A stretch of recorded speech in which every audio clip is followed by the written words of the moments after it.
¿Cómo están, queridos amigos? Una vez más estamos en una nueva entrevista de Diálogos con Sabor a Mar. La entrevista de esta semana es bastante relevante porque nos vamos a ir a un tema que tiene mucho que ver con la importancia, con la relevancia patrimonial. Vamos a hablar de patrimonio marítimo. Y en esos aspectos tenemos, en cierta manera, a la persona imagen más referente hoy día en nuestro país relacionado a todo este tipo de impulsos. Hemos invitado hoy día al director del Centro Interdisciplinario de Estudios Oceánicos de la Universidad de Valparaíso, don Ernesto Gómez Flores. Ernesto, un gusto tenerte aquí. Muchas gracias hoy día por estar en nuestro programa. Hola, encantado de poder colaborar en esta iniciativa tan importante. Ojalá podamos aportar también algunas ideas y contar algunas experiencias que enriquezcan todo lo que significa el acercamiento a nuestro querido océano. Ernesto, como siempre partimos y un poco la característica de este programa, que es buscar ese acercamiento a la parte humana, graficar verdaderamente la importancia de las personas, más que solamente los cargos y la gestión que están haciendo. Partamos con esta primera pregunta que es típica del programa y es buscar un poco andar en quién es la persona que estamos entrevistando. ¿Quién es Ernesto Gómez Flores? Bueno, un apasionado de la creatividad, de la innovación, me encanta la música, la literatura, las artes en general y por supuesto todo eso en torno al mar. Eh, Desde el punto de vista profesional, soy diseñador, soy licenciado en diseño, magíster en gestión de organizaciones y capitán costero, entre otras cosas y parafernalia. Eh, el acercamiento al mar para mí fue desde pequeño, desde chico, y eso después desembocó en cómo fui desenvolviendo mis tareas profesionales, hasta estar hoy día, ¿no es cierto?, a cargo del Centro de Estudios Oceánicos.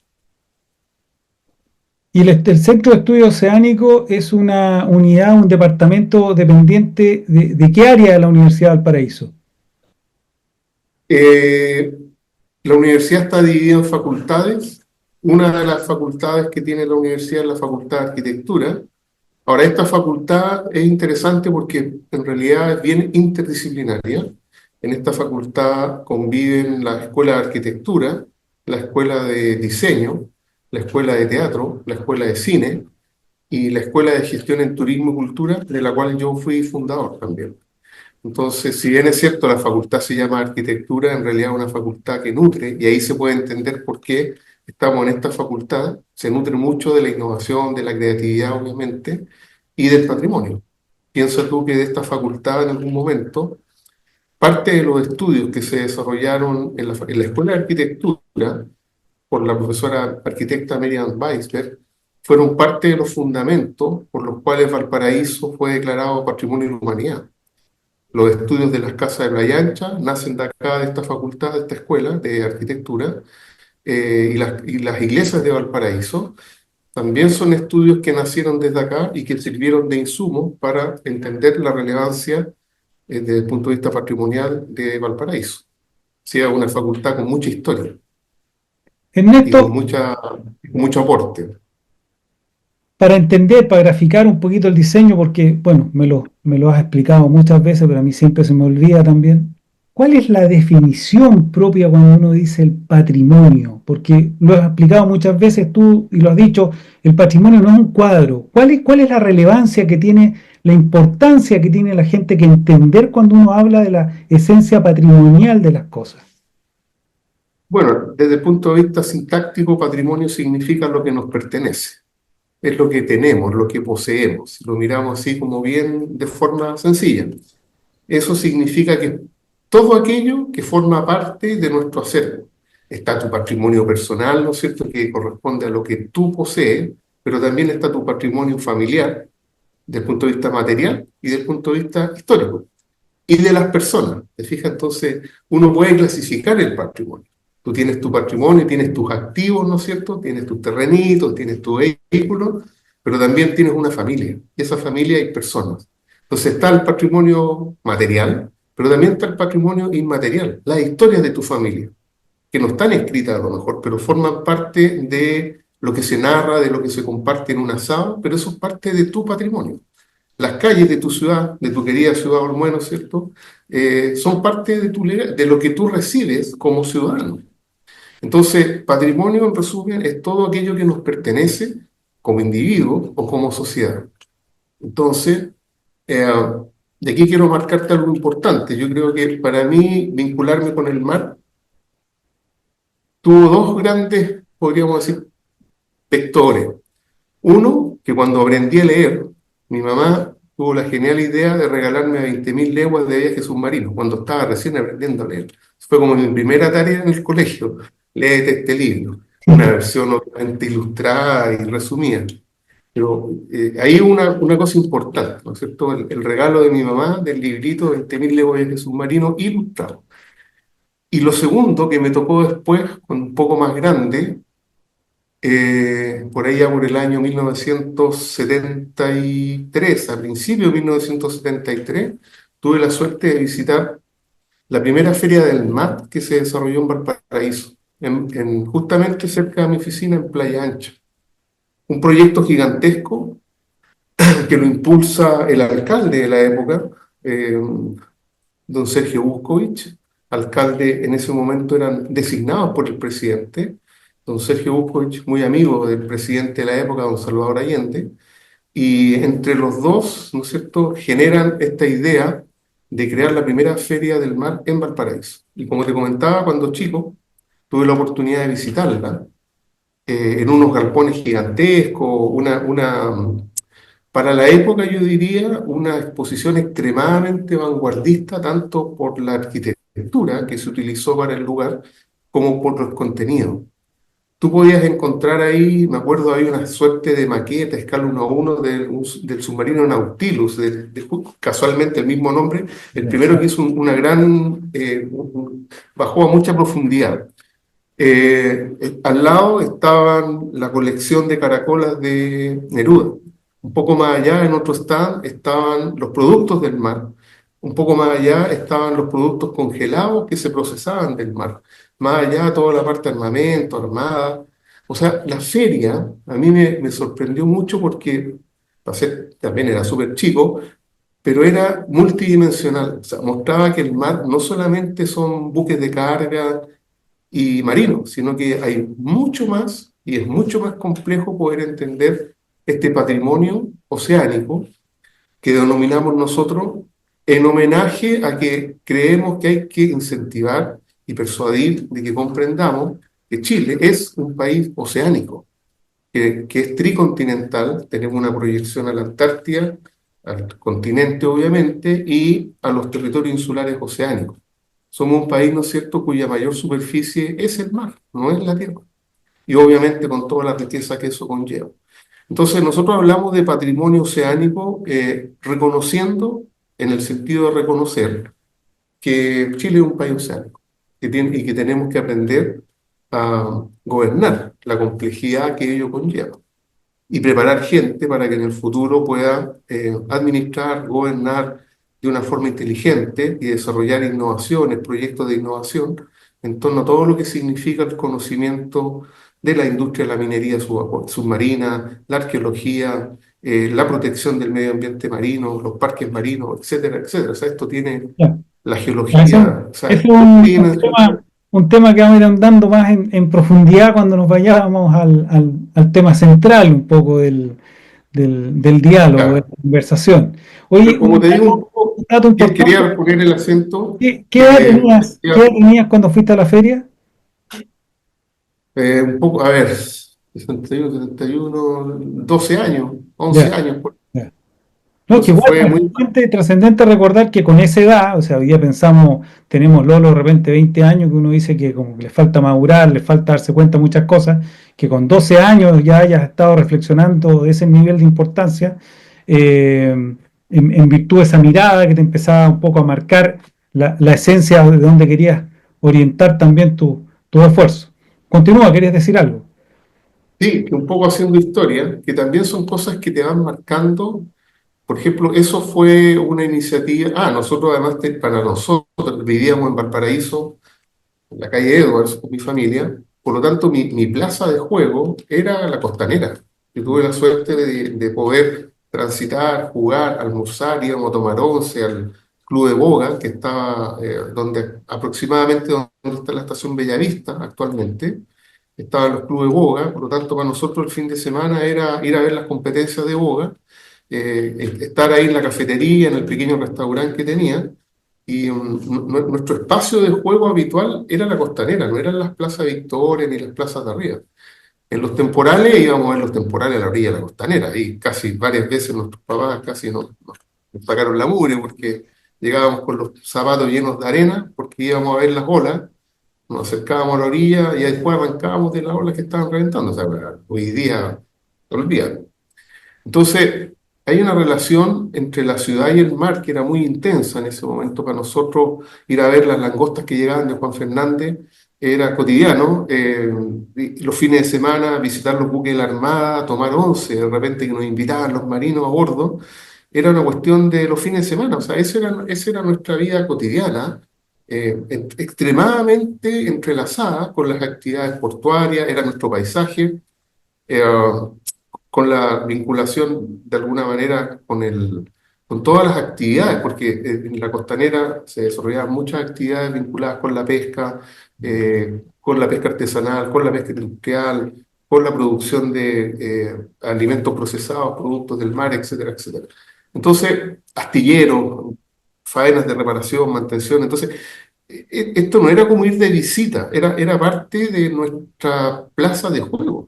Claro, Nosotros era parte del jugábamos en las paisaje máquinas, cotidiano. claro, pues, jugábamos arriba de las máquinas del tren que estaban semi-abandonadas, o de las grúas que ya estaban desarmadas. Entonces, ese paisaje, de alguna manera, te va generando un vínculo en el cual no es que uno mira el mar, uno está en el mar. Jugábamos, para nosotros la playa, el verano era una vinculación directa con el mar en las playas de la costa, en Caleta Barca, en la desaparecida Poca Ola, la piscina de recreo. O sea, había un uso intensivo, por así decirlo, de la posición privilegiada de la ciudad de Viña, Valparaíso, ¿no? Después nos cambiamos a recreo. Por lo tanto, también siempre estaba el club de recreo a la mano, las visitas, salir a navegar, etcétera. Entonces, yo diría, no había una frontera tan sólida entre la ciudad y los habitantes y el mar, era una convivencia cotidiana. Por la puerta de la casa donde nosotros vivíamos pasaban los vendedores de jaiba que habían recién sacado las jaivas del mar, las amarraban, o nos despertaban los tipos machucando los locos con las cámaras de neumático, golpeándolos en el suelo para ablandarlo. Mm. Entonces, ahora que uno mira eso para atrás, evidentemente era como lo normal. Eso era no era raro, era como donde uno vivía. Y eso te va generando, obviamente, una concepción y una visión mucho más integradora de lo que es el mar. A mí siempre de repente me preguntan, oye, ¿tú por qué no fuiste marino? ¿O eres marino? Digo, no, sí, ¿por qué alguien que le gusta el mar tiene que ser marino? Si hay tantas otras actividades que se pueden desarrollar. ¿No es cierto? Ir a la Armada es una opción. Yo, de hecho, soy capitán costero y he desarrollado una actividad vinculada con el mar en distintos tipos de embarcaciones, más chicas, más grandes, kayak, etcétera. Y o sea, hay toda una libertad de poder acercarse al mar en distintos lugares de Chile, porque además Chile tenemos el privilegio de que podemos, si tenemos un kayak, ir a hacer kayak de aguas blancas, en la bajada de los ríos, ir a un lago con paisajes increíbles, ir a la costa, tenemos una costa también muy entretenida para navegar en kayak, etcétera. Entonces, y lo otro, tenemos un clima privilegiado, porque uno dice, que aquí hace frío, ¿no? O sea, aquí no hace frío.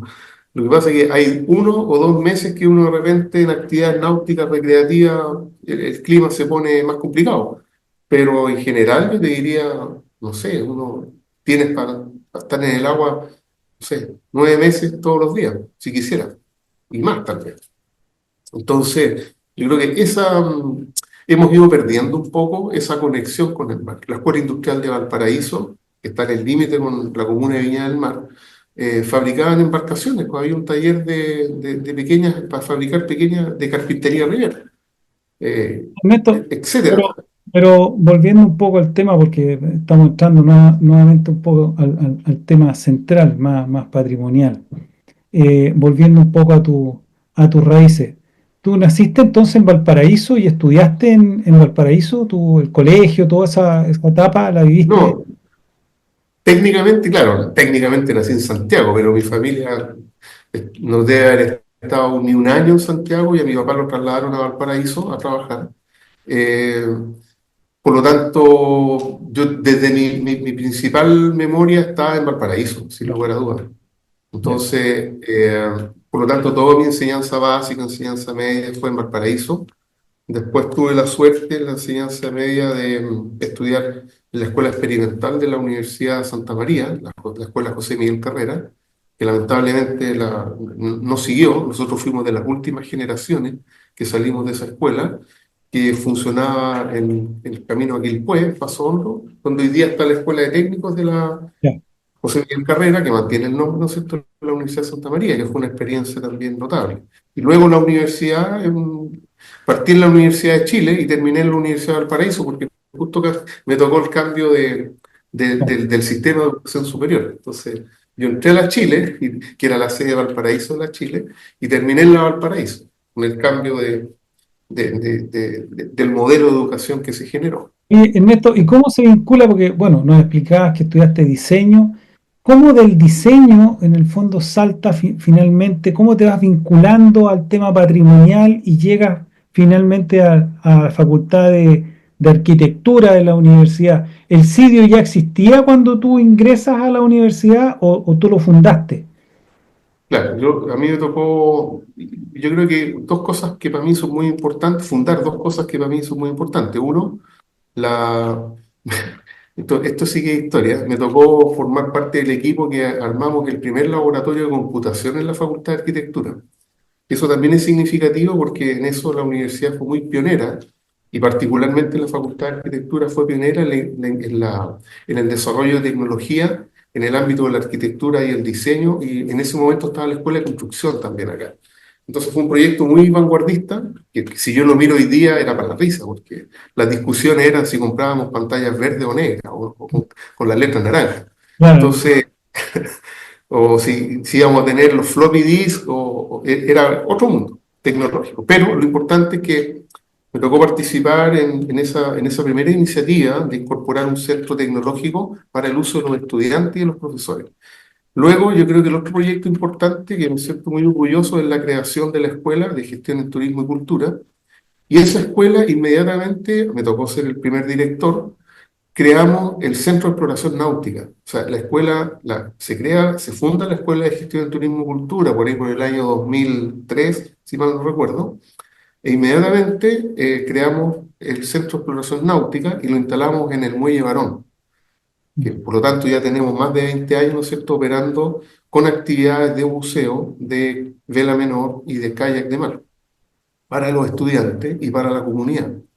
Entonces yo creo que esos proyectos son bastante trascendentes. Y la conexión de cómo a mí me tocó trabajar dos proyectos cuando estaba estudiando en la escuela de diseño. Uno sobre generar una imagen corporativa basada en la historia del Palacio Vergara. Entonces, ya. eso fue súper importante porque me abrió un mundo para entender la correlación entre el diseño y la recuperación del patrimonio y cómo llevarlo a la comunidad. Eso fue El, un trabajo el- de desarrollo. Disculpa, Ernesto, el Palacio Vergara de la Quinta Vergara en Viña. Claro, claro, justamente. Que además es muy emblemático para la ciudad de Viña del Mar, tiene una arquitectura veneciana muy particular y albergaba, por supuesto, toda una historia a través de las artes, porque ahí funcionaba el Museo de Bellas Artes. Y había talleres de música, conservatorio. Entonces, era un lugar bien cultural para la época y de mucha relevancia. Entonces, nos pidieron un proyecto de diseño para desarrollar la imagen corporativa de todo esto, de todo este centro de producción cultural, pero que a la vez recogía parte del patrimonio de la historia de Viña del Mar. Entonces, esa fue mi primera vez que pude entender esa interacción, o esa interrelación entre el diseño y el patrimonio, la cultura. Perfecto. Y la segunda oportunidad que tuve en un segundo proyecto que me tocó, eso fue como el segundo año, yo creo, por ahí por cuarto año, nos pidieron justamente hacer un proyecto que recuperara parte de nuestra historia y yo trabajé con Rapa Nui. Entonces diseñé una exposición itinerante, estamos hablando del año 80 y algo, ¿ah? Entonces, el proyecto consistió en diseñar una exposición itinerante para mostrar, para que se instalara en las plazas de las ciudades de Chile, para mostrar el lenguaje, la iconografía, los ideogramas y la cultura lítica de Rapa Nui. Entonces fue un diseño, porque normalmente cuando uno habla de diseño tiende a asociarlo mucho con la publicidad, cuando la publicidad, digamos, es un campo. El diseño, en realidad, la gracia que tiene y una de las cosas que a mí me apasiona es que tienes muchos campos muy diversos para desarrollar la disciplina. Entonces, a mí se me abrieron mucho los ojos cuando desarrollé este proyecto, porque diseñar una exposición itinerante y tener que estudiar los contenidos, ¿no es cierto?, para generar un relato para esa exposición, para poder llegar a las comunidades en las plazas, porque además tenía que diseñar un sistema que permitiera embalarlo, que no se rompiera, que cualquier persona lo pudiera armar en tiempo en que no existía el home center, ni que conseguir un destornillador era tan barato y tan fácil como ahora.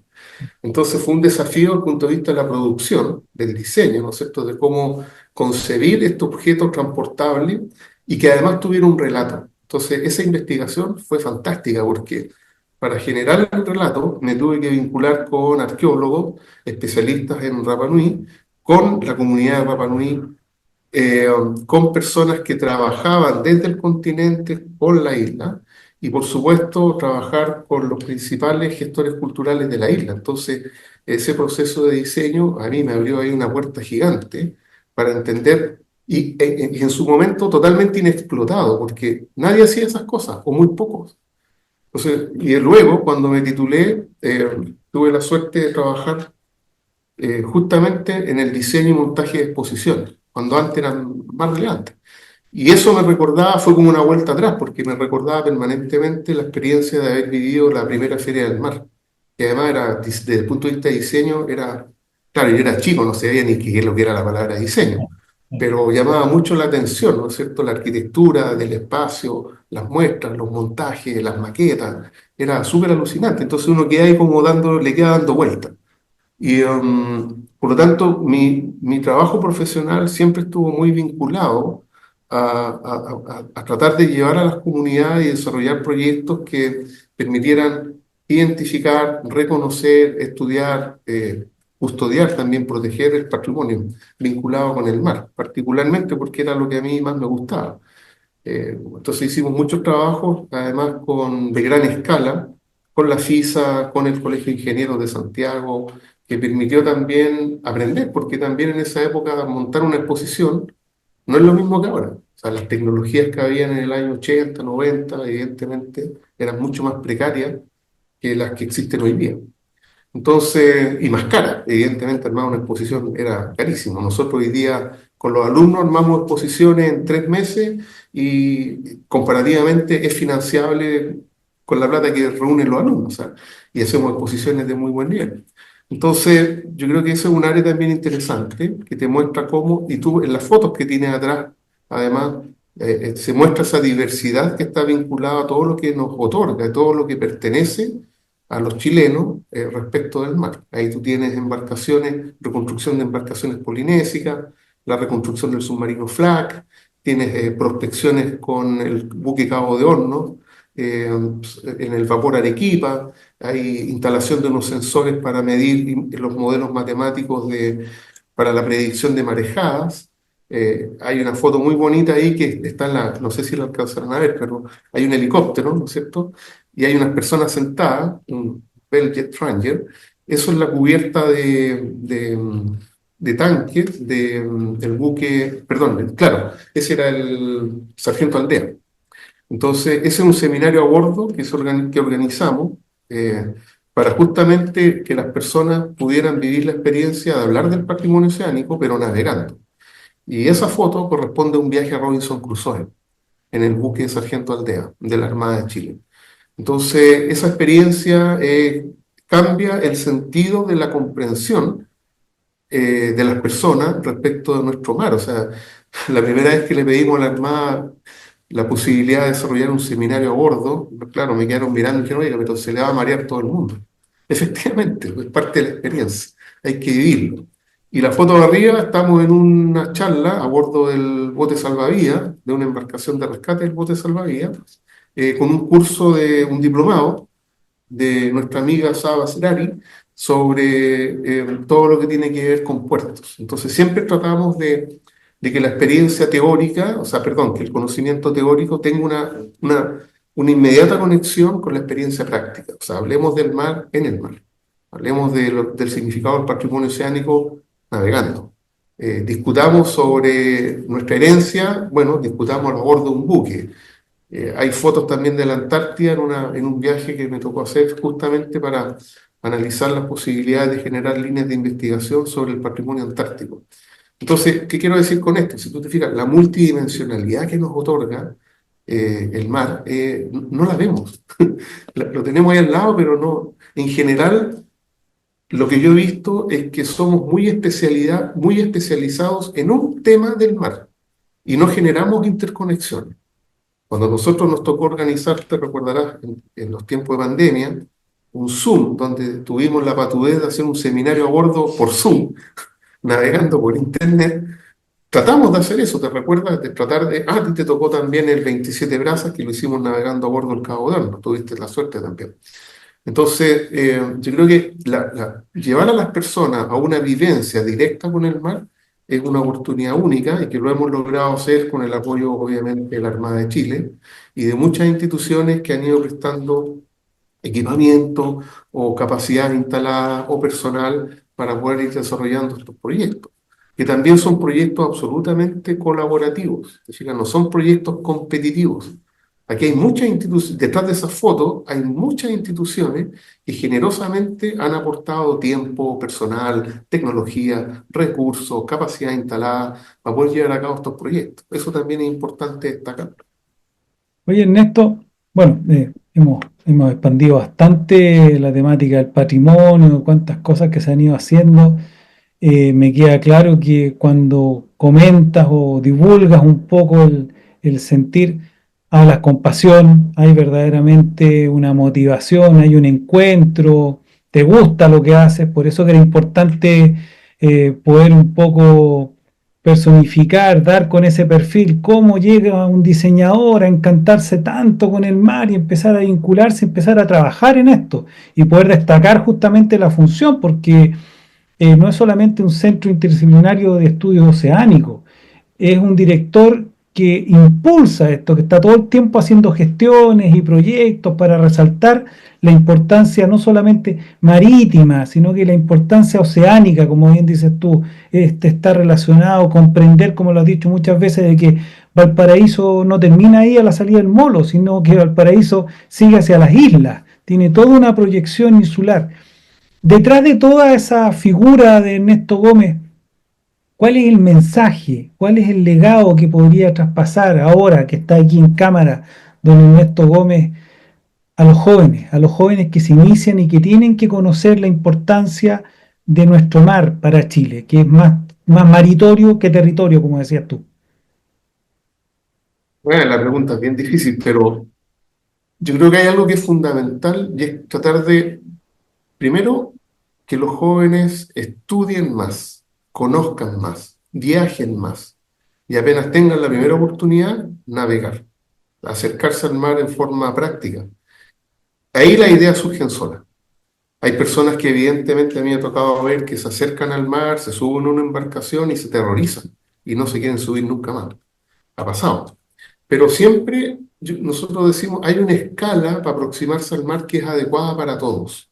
Hoy día estamos colaborando con Puerto Deportivo, en Muelle Barón, donde nosotros desarrollamos actividades para, por ejemplo, ahí hay un proyecto muy bonito que es para, le llaman vela inclusiva. ¿Eso qué significa? Tener embarcaciones y un equipamiento que permite que las personas con capacidades diferentes puedan navegar. ¿Te fijas? Eso es relevante.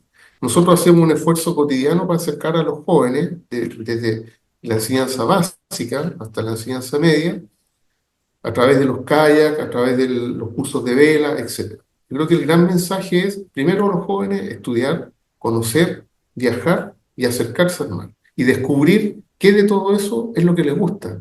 Algunos se van a entusiasmar con la poesía, va a querer pintar una puesta de sol o va a querer dibujar los peces, qué sé yo.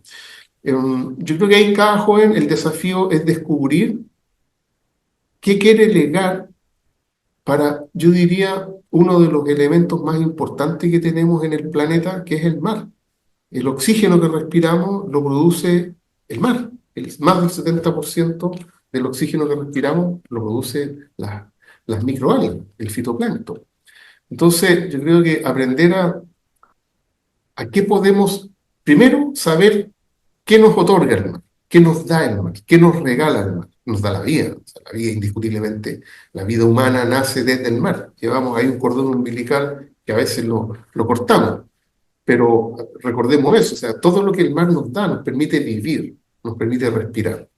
Luego la pregunta es, ¿qué puedo hacer yo por el mar? ¿Cómo puedo colaborar en protegerlo, en estudiarlo, en desarrollar tecnologías que nos permitan mejorar la calidad de vida de las personas a través de lo que el mar nos regala? Entonces la pregunta para los jóvenes es, hoy día yo creo crucial, ¿qué pueden hacer ellos por el mar, que es el que nos da la vida, finalmente? Bien importante Entonces, reflexión, ¿eh? Una importante reflexión y que tiene directa lógica con todo lo que hemos estado conversando. Pero hay un tema que es central y tenemos que volver un poco a esa temática, el tema patrimonial ahora marítimo, ya que hemos comprendido un poco cómo te fuiste ligando y relacionando al tema patrimonial marítimo. Ernesto, ¿cómo ves tú el desarrollo del patrimonio, el patrimonio marítimo? Más allá de lo que tú decías, todo este apoyo que brinda nuestra Armada Nacional, que trabaja directamente contigo en muchos proyectos, te colabora, de repente algunas fundaciones que también colaboran, pero también es importante hacer un diagnóstico, cómo está la evaluación cuando yo tengo que, en cierta manera, enfrentar el contexto del patrimonio marítimo propiamente tal, con la actitud de gobierno, la actitud política, las autoridades netamente.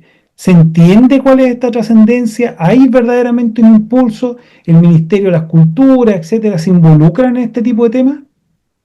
con mayúsculas, no. Hay una brecha gigantesca, lamentablemente. Hay una brecha monstruosa. Y te podría dar muchos ejemplos, pero quiero partir por algo, por lo positivo, ¿eh? Antes de ver veamos el vaso medio lleno. Tenemos un gran desafío, hay mucho por hacer. Esto significa hay mucho campo laboral para desarrollar investigación, estudios, proyectos, difusión, protección. O sea, lo bueno es que hay mucha pega por hacer. Generar conciencia en las autoridades, presentar proyectos, innovar. Eso es lo bueno. Ahora, yo estaba tratando de pensar en esos elementos que hacen clic, así, cómo los jóvenes podemos incentivarlos, junto con las dos anécdotas que yo te comentaba de cómo fue mi aproximación al mar con el libro 20.000 leguas de viaje submarino y después con la exposición de Valparaíso. Al mirar la foto de la Antártida me acordé de otro elemento importante. En el colegio, por ahí por el año 69, un profesor en la escuela básica eh, nos pidió que leyéramos una noticia y que después la dibujáramos. Esos profesores que ya, ¿no es cierto?, de la vieja guardia. Entonces, yo justo vi una noticia en el Mercurio que había explotado un volcán en la Antártida y que los científicos habían tenido que salir arrancando y fueron rescatados por unos helicópteros de la Armada. Me llamó la atención porque hay en helicópteros, también tengo cierta pasión por las aeronaves, entre paréntesis. Eh, Esta noticia a mí me sorprendió mucho y entonces mi trabajo lo basé, había que hacer un dibujo, una suerte de pequeño mural con la noticia. Entonces yo hice la representación de los científicos arrancando ahí en la isla de Decepción, cuando emerge un volcán, si fue una cuestión bien terrorífica, eso es para hacer una película, entre paréntesis. Emerge este volcán y las bases de los argentinos, chilenos e ingleses, los científicos tienen que salir arrancando, no tenían cómo, porque estaban en una isla, la isla de Excepción. Entonces los helicópteros que iban en el piloto Pardo tienen que hacer una aproximación kamikaze, suicida, ¿no es cierto? Unos helicópteros Bell, los pequeños son los D-47, que es una burbujita con una hélice, un juguete. Eh, Tienen que aproximarse entre medio de la ceniza del volcán explotando a rescatar a los científicos en unos helicópteros que caben dos personas apenas. Entonces, esa cosa para mí fue muy impactante verla en las noticias y bueno, mi trabajo fue la ilustración, el dibujo de este rescate. Entonces, eso también, y eso fue una idea gatillada por un profesor en el colegio. Entonces, esas cosas que poca gente sabe esto que te estoy contando.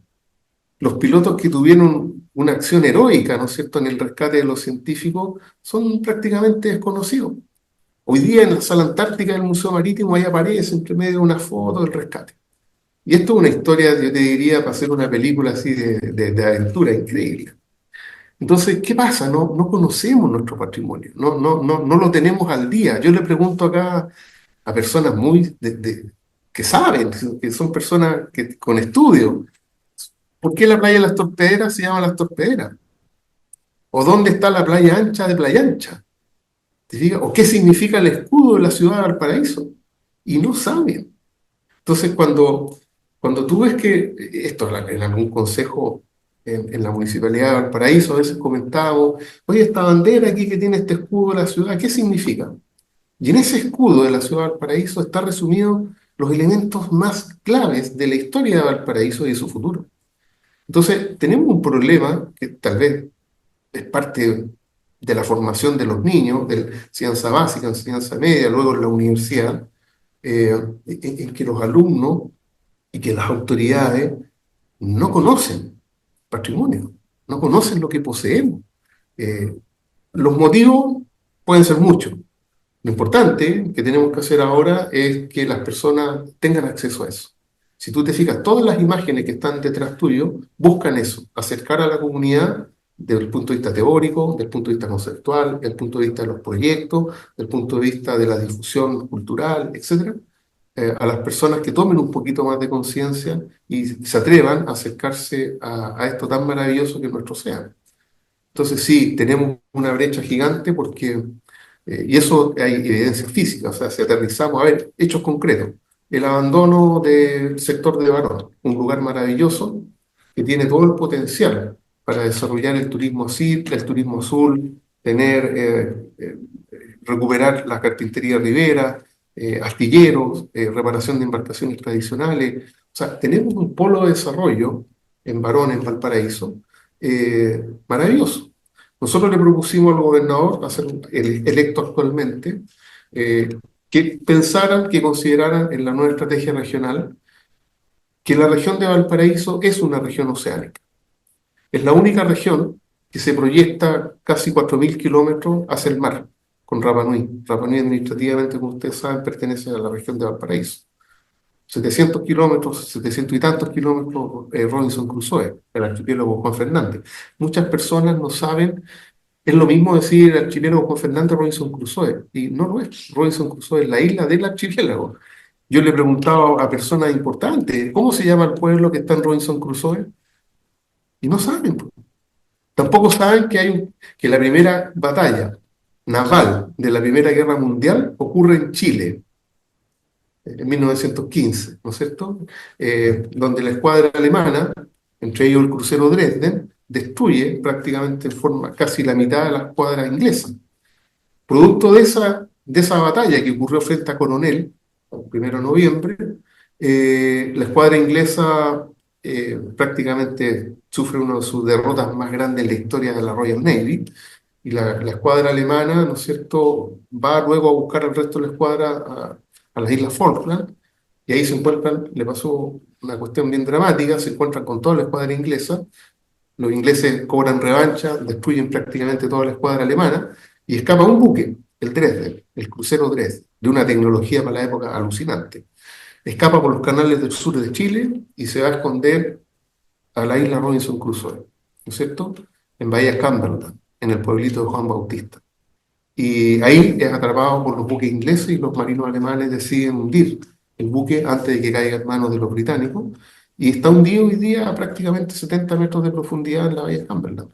Y esta historia, ¿quién te la cuenta? O sea, no están los libros de historia de los colegios, los niños no saben de Eso, esto. eso te iba a decir Ernesto, no estaremos, cuando tratamos de visualizar justamente el tema patrimonial, lo que estás comentando tú relacionado al paraíso, al tema insular, ¿no nos faltará también un tema crucial involucrar el tema patrimonial regional también dentro de lo que es la educación. O sea, no solamente un contexto de ilustración de la historia general de Chile, sino que justamente los colegios en cada una de sus regiones conocer justamente la historia de su región, porque incluso por ahí también había algunos proyectos de desarrollo en algún momento, no recuerdo, a lo mejor tú lo puedes tener más en claridad, de justamente educar a la gente de la importancia de situaciones, de temas que ilustran la realidad de una región, que después se utilizan para desarrollar el mismo turismo. Cuando la gente después lleva a las mismas personas que andan paseando, pero cualquier persona, lo paran en Valparaíso, ve a un turista y esa persona va y le cuenta y desarrolla el tema y le explica lo importante de su región. No solamente los guías que se están en algún minuto llevando a la gente o paseándola, comentándolo, sino que cualquier ciudadano del paraíso conoce un poco de su historia regional. Eso también a lo mejor en algún contexto es importante, pero también nos encontramos que en algún momento querían hasta eliminar historia de la educación de los jóvenes. Mira, por suerte hay un esfuerzo bien grande que está haciendo la Liga Marítima y el CONA, la Comisión Oceanográfica Nacional, justamente para buscar cómo desarrollar programas vinculados con la conciencia marítima en los colegios de enseñanza básica, enseñanza media, pero que estén puestos por el Ministerio de Educación. O sea, la Liga Marítima ha trabajado intensamente, tienen una idea muy buena respecto de cómo colocar, ¿no es cierto? Ellos han desarrollado un programa, una propuesta obviamente, para integrarlo a las mallas curriculares de la enseñanza básica y media. Lo mismo está, el CONA tiene el Comité Oceanográfico Nacional tiene un comité, un subcomité, respecto de cómo integrar la conciencia marítima en los colegios de los niños. Y lo más bonito es que, como bien tú dices, claro, tenemos que tener una panorámica general, pero también hacerla caer a los atributos patrimoniales locales. En Valparaíso a mí me da mucha pena que la gente no sabe, por ejemplo, que es como para hacer también películas, pueden ser fuente de inspiración para hacer documentales, películas, etcétera. Valparaíso es una de las pocas ciudades en el mundo, yo no conozco otra, si alguien la conoce por ahí que nos diga, que tiene naufragios debajo del casco histórico de la ciudad. O sea, tú vas caminando por la Avenida Brasil, vas caminando por la calle Conde, en la Plaza Sotomayor, debajo, donde tú estás pisando, hay naufragio. En Valparaíso, cuando tú haces los cimientos para construir un edificio, la Avenida Brasil, por ejemplo, cadenas, cañones, restos de balas, municiones, o sea, un naufragio. Porque todo eso era mar. Acuérdense que Valparaíso le fue quitando, ¿no es cierto?, al mar una superficie importante. Entonces, somos una ciudad muy rara porque debajo de las calles hay naufragio. Entonces, nosotros hicimos un proyectito ahí que se llama Fragmento de Mar, que busca justamente identificar los lugares en donde están los principales naufragios que están registrados. Entonces, imagínate lo que tú estás diciendo, esto se enlaza directamente con el turismo, por eso que creamos la Escuela de Gestión en Turismo y Cultura. Y lo primero que hicimos fue crear el Centro Náutico, o sea, una carrera, una disciplina que se proyecta al mar inmediatamente. Y esto permite generar nuevos productos turísticos, nuevos relatos turísticos, nuevas experiencias turísticas. Aquí me acaban de entregar hace un ratito atrás unos alumnos de diseño del INACAP de Valparaíso trabajaron sus proyectos de título sobre un proyecto que habíamos realizado nosotros que se llama el Fragmento de Mar, los naufragios bajo la ciudad. Y los alumnos de diseño hicieron unos proyectos muy buenos, fantásticos, con realidad aumentada, enriquecieron el trabajo que habíamos hecho nosotros. Eso lo encuentro fantástico, o sea, que podamos trabajar colaborativamente, porque normalmente somos competitivos. Entonces, si yo hago esto, no lo puede hacer nadie más, y este proyecto es mío, no se lo muestro a nadie, eso nos mata. Y con la miopía muchas veces de nuestras queridas autoridades, que también no tienen por qué saberlo todo, también hay una labor que tenemos que llevar a cabo nosotros, que es entregarle informes técnicos, nutrir a la autoridad, lo hemos hecho, tú eres testigo, como lo hemos hecho con la Municipalidad de Valparaíso, con la Municipalidad de Viña, con el gobierno regional, mostrarle las cosas, no solamente criticar, sino que, mire, esto está mal, pero acá hay una solución, busquen este camino, revisen esto, miren esto, lean esto, charlas, conferencias. Tú has sido testigo de los esfuerzos que hemos hecho para entregarle eh, herramientas técnicas, elementos de historia a las autoridades, para que de creo que es nuestro rol, si, insisto, las autoridades no tienen por qué saberlo todo, creo que también es nuestro rol contribuir a que las autoridades vayan nutriendo su quehacer, ¿no es cierto?, y tengan perspectivas que nos van a permitir salir, lamentablemente, de esta caída en que estamos desde el punto de vista socioeconómico. Hoy día, lamentablemente, los indicadores son negativos. eh, la región de Valparaíso, su PIB per cápita eh, decreció un 0,4% este año, ya estamos muy mal, ¿no es cierto? Eso significa, yo siempre veo en los problemas las oportunidades, hay más cosas para hacer. Y aquí, con todo esto que hemos conversado, hay posibilidades muy grandes para potenciar el turismo, desarrollar actividades de carácter internacional. Estamos trabajando, intentando traer una regata que da la vuelta al mundo para que Valparaíso sea un destino, sea el destino final de la regata, porque organizada por Francia, por la empresa Sirius. La idea es que Valparaíso sea el último puerto de recalada antes de irse a la meta.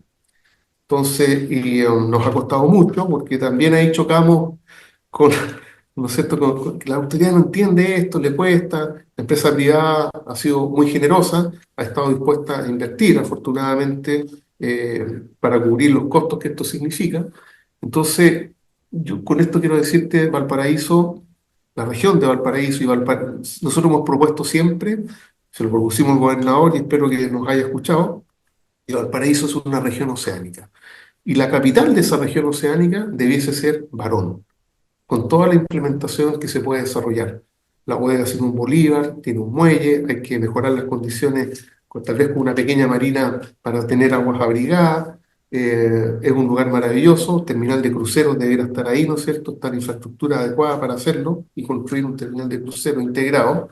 Entonces, Barón, yo veo que es una mina de oro, que si lo miramos con una óptica diferente a lo que lo hemos mirado tradicionalmente, es una industria gigantesca para el desarrollo del turismo azul, generar espacios de reconstrucción y reparación de embarcaciones, desarrollar actividades náuticas, escuelas de buceo, trabajos de innovación oceanográfico, cursos para rock submarino, o sea, está todo. O sea, tenemos ahí un lugar maravilloso que ojalá las autoridades que han ido asumiendo hoy en día nuevos roles, eh, podamos mostrarle la riqueza que hay ahí.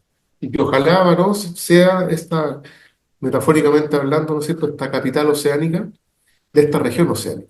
Hay una buena señal, el Ministerio de Relaciones Exteriores sugirió que Valparaíso fuera la sede de la Oficina de las Naciones Unidas para la protección del medio ambiente marino en alta mar.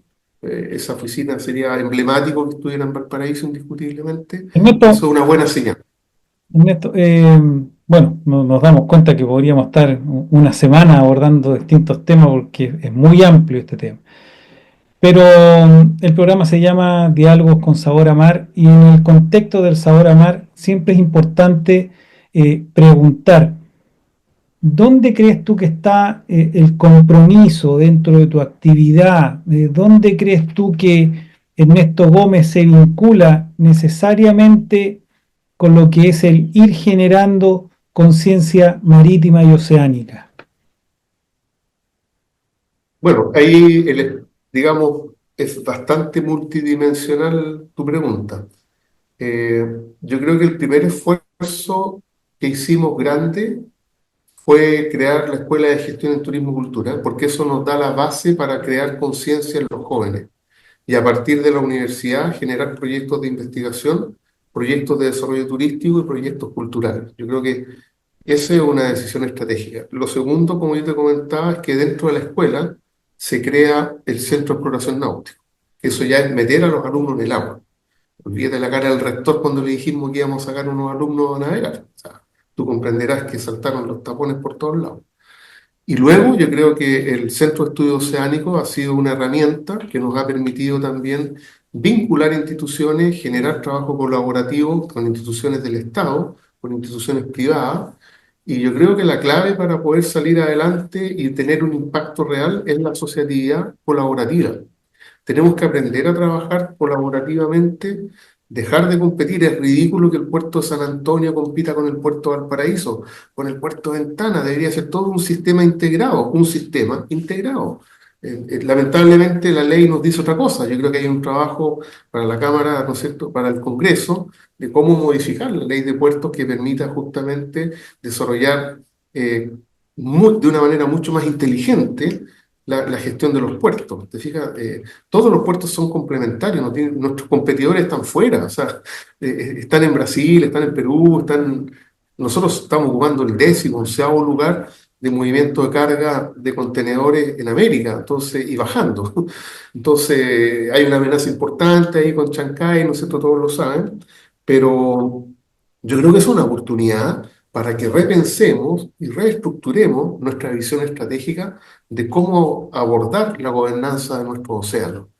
Rodolfo, yo creo que tú lo sabes y has hecho esfuerzos gigantescos también. Necesitamos entender el mar desde otra óptica. Necesitamos generar modelos de gobernanza absolutamente nuevos. Lo que hicimos hasta el día de hoy ya no sirve. Tenemos que reconfigurar nuestra manera de enfrentar la gobernanza de los océanos. La universidad, estamos haciendo ese esfuerzo. Cuando propusimos crear la Escuela de Gestión en Turismo y Cultura, nadie entendía nada. Hasta nos criticaron porque cómo se va a mezclar el turismo con la cultura si son cosas tan distintas. Ahí está la respuesta. O sea, el turismo funciona en función funciona en torno a la cultura. O sea, las personas viajan para conocer cultura, gastronomía, sabores, el arte, la música. Entonces, yo creo que tenemos hoy día eh, algo que nosotros no vemos, pero que los extranjeros ven.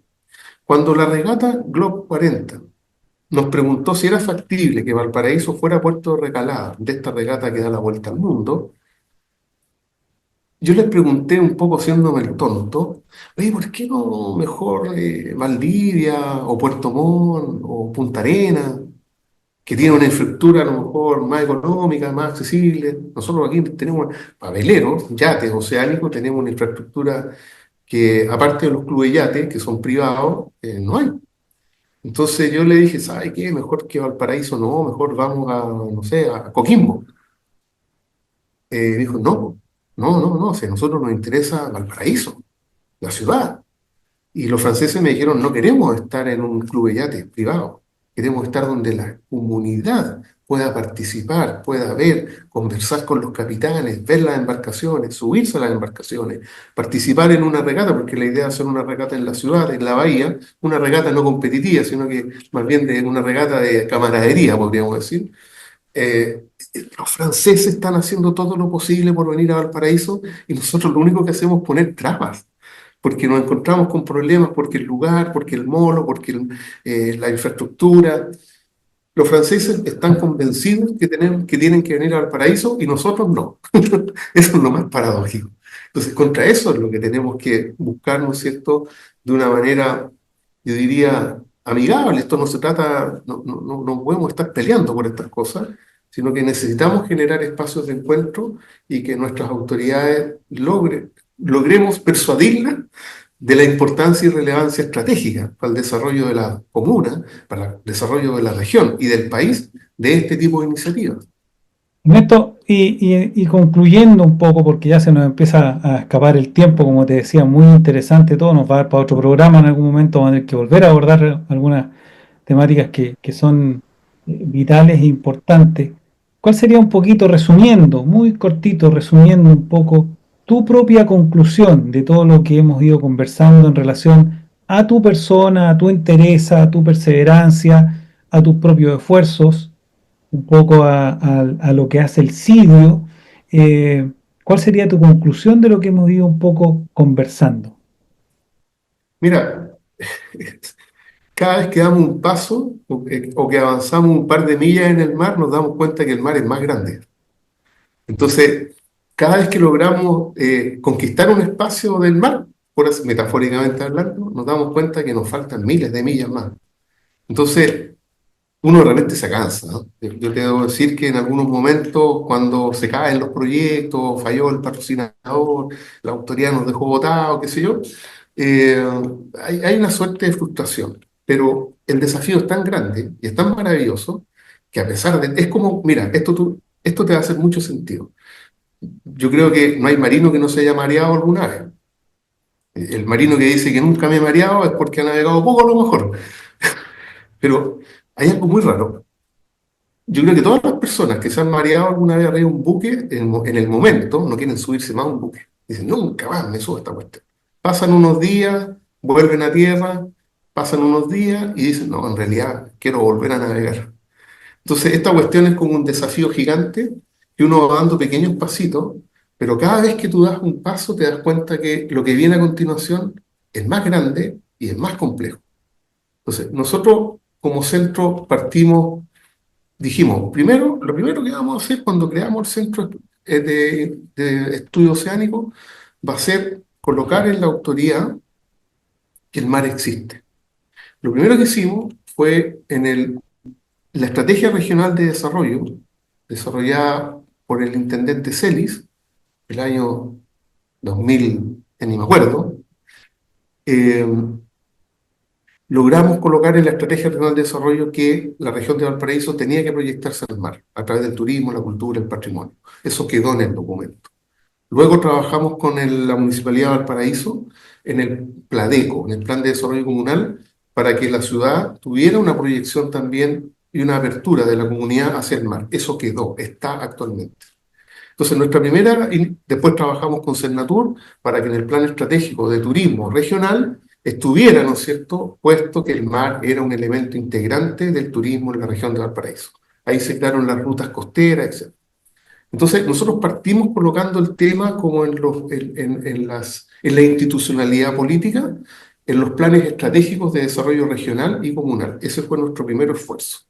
Luego los seminarios a bordo para ampliar la red de participantes y poder entregar información.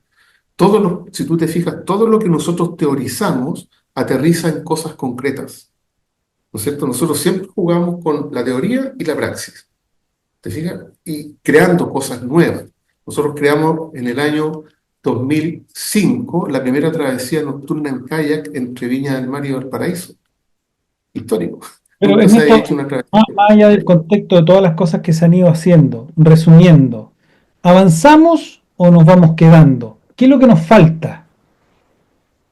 Nos falta sumar más instituciones, nos falta generar una gobernanza. En concreto, yo creo que lo que tenemos que ser capaces de construir es una suerte de federación en donde todas las instituciones públicas y privadas tengamos una comisión turismo azul. Entonces ahí tendrá que estar tenemos que organizarnos, tenemos que generar un modelo de gobernanza articulado que permita integrar la diversidad que genera el mar, porque nosotros una vez hicimos un mapa, ¿te acuerdas? Todas las instituciones que giran en torno al océano de Chile. Y era un mapa gigantesco de instituciones que están vinculadas y que están teniendo Desde participación la, directa o desde indirecta. la propia fragmentación del Estado hasta todas las organizaciones que... Exacto. Entonces, yo diría, el gran desafío hoy día es la gobernanza de los océanos de Chile. Tenemos una política oceánica nacional guardada en un escritorio, la conocemos, se difunde, se trabaja sobre eso. ¿Te fijas? Entonces, yo creo que están los elementos, a ver, tenemos la materia prima, tenemos infraestructura, tenemos la inteligencia, nos falta integrar, nos Pero falta pero generar esa... esa integración necesariamente tiene que ser más vertical. O sea, ¿a qué me refiero? Yo creo que lo que has explicado durante toda la intervención de la entrevista es distintos esfuerzos que se han ido haciendo, distintos eventos, seminarios, coloquios, distintas realización de situaciones para efectos de manifestar, de patalear un poco, meter bulla, visibilizar la importancia del mar, la importancia que tiene para la gente, para los sectores, etcétera. Pero no necesariamente esto también se tiene que vincular más allá que nos juntemos todos, como lo hemos hecho muchas veces, que se reúnan todas las organizaciones, distintas autoridades regionales, no tiene que venir también cargado un poco de un planteamiento a lo mejor de que esta visión estratégica, que cae también en lo que planteabas tú de los puertos, si no es solamente un puerto que compita con otro, es una visión estratégica que yo lo he resaltado mucho también, varias veces también en las cosas que escribo. Pero en virtud de eso, ¿no será que este tipo de acción tiene que venir de un plan de gobierno para abajo? ¿Tiene que partir entendiendo una buena vez un potencial presidente de la República de la tendencia que sea, pero un presidente con visión oceánica para que esto empiece a dar verdaderamente el desarrollo esperado y se puedan generar este tipo de instancias que tenemos más que claro, que estamos comentando en este momento. El Porque mejor ya lo ejemplo, dijiste tú en algún momento, ¿cierto? Mucho de esto o esta estrategia se viene repitiendo, la venimos haciendo, la venimos dando 10, 15, 20 años y no resulta. Entonces, ¿dónde se necesita tal vez que se genere el cambio? ¿Dónde necesitamos que la gente apoye? ¿Solamente reunirnos, empresarios, trabajadores, autoridades regionales, fundaciones, academias, y llegar a un gran acuerdo? ¿O necesariamente que ese gran acuerdo visibilice la importancia del mar a nivel de un gobernante del país para que se generen las políticas y las acciones públicas necesarias? buena pregunta. Te tengo dos respuestas medias contradictorias. Si miramos la historia, el siglo XIX, cuando Valparaíso, perdón, cuando Chile efectivamente logra proyectarse al mar, cuando Montt aproxima la primera política oceánica. O sea, el siglo XIX Chile ya estaba proyectando una política oceánica, ojo. Cuando se consolidan el primer puerto, Valparaíso nunca fue un puerto, realmente la ciudad de Valparaíso fue a partir de 1900, prácticamente a finales del siglo XIX, cuando hubo un primer muelle fiscal, con grúa y con infraestructura adecuada para poder mover la carga. Antes todo se hacía por la playa en los hombros de los Bueno, trabajadores.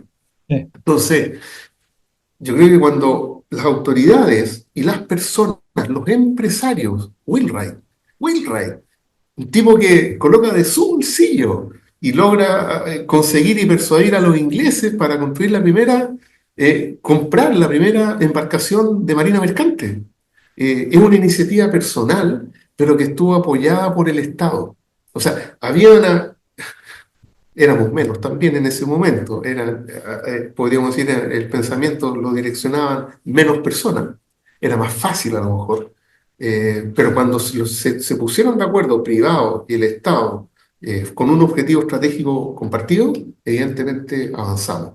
Entonces, tal vez lo que falta es lo que tú dices. Por un lado, necesitamos autoridades empoderadas y convencidas de la relevancia estratégica del océano para Chile. Eso es fundamental.